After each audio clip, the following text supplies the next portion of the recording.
Why is Bitcoin smashing records again? It just hit an all-time high of $122,600, and everyone's asking, should you jump in now? So what's driving this surge? The biggest reason, Bitcoin ETFs. Last week alone, over $1.18 billion flowed into Bitcoin exchange-traded funds.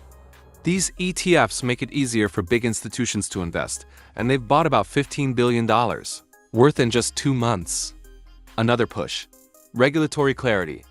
The US is moving forward with crypto-friendly bills like the Genius Act, which could make stablecoins and even digital dollars more regulated and trustworthy.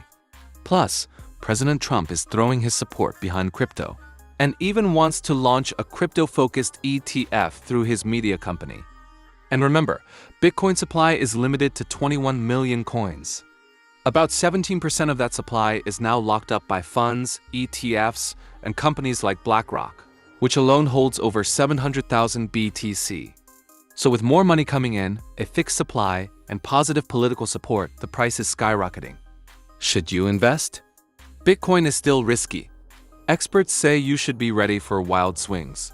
The FCA even warns you could lose all your money. One tip? Try dollar-cost averaging. Invest small amounts over time instead of betting big at once. And never invest money you can't afford to lose. So is Bitcoin a rocket or a roller coaster? Tell us what you think in the comments.